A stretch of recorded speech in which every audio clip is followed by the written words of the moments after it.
جعفەری کوڕی ئەبی تاڵب لە شاری مەککا بوو کە مسلمانان ئازار و ئەشکەنجە ئەدران.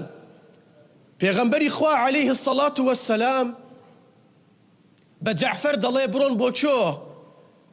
بڕۆن بۆ لای پاشایەک کەوا ناوی نەجاشیە کە کافرە، کافر کەوا مسلمان نییە. بڕۆن بۆ لای پاشایەک کەوا نەجاشیە، پاشایەکی دادپەروەرە و زوڵمتان لێ ناکات. جعفەری کوڕی ئەبی تاڵب کە ئەکەونە ڕێگەل مسلمانان ئەڕۆن بەرامبەر پاشا ئەوەستن بزان چی ئەڵێت جعفەر؟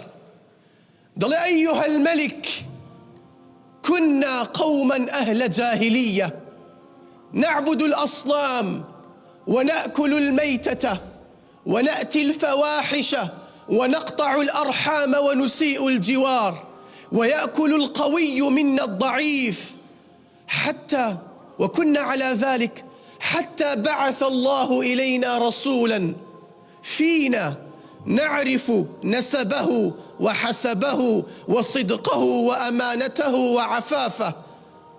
أي باشا إما قليك بوين لسر نفاميت، إما ملتك جاهلو لسر كومالك نفاميتي أجيين، إما ملتك بوين بتمان أبرست، إما ملتك بوين حيواني بردار بو من دخوارت، إما ملتك بوين زنا وفاحشة من ذكرت، إما ملتك بوين صلتي رحم بان جيبجي ناكرت، إما ملتك بوين لقل دراوسي خراب بوين، إما ملتك بوين أوي بتوانا بوايا تعداي لهجار ذكرت تاوكو خواي پروردگار رحمي بيمان كرت پیغمبرێکی بۆمان نارد بۆ ئێمایی نور و هیدایەت بۆ ئێمە.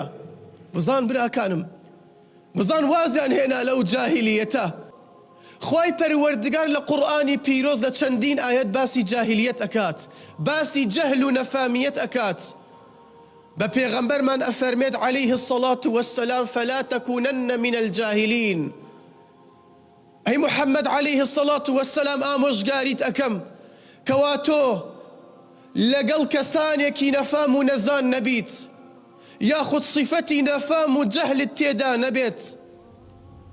خوای پەروەردگار بە پێغەمبەرمان ئەفەرمێت عەلەیهی السەڵات وەسسەلام وەئەعرض عن الجاهلین، سەرمەنێ سەر کەسانی جاهل، لەگەڵ ئینسانی جاهل مناقەشە مەکە لەبەرەوەی سوودی نییە. بۆیە مەشغوڵی دعوەکەی خۆت بە ئەی محەممەد صلی الله عليه وسلم وأعرض عن الجاهلين.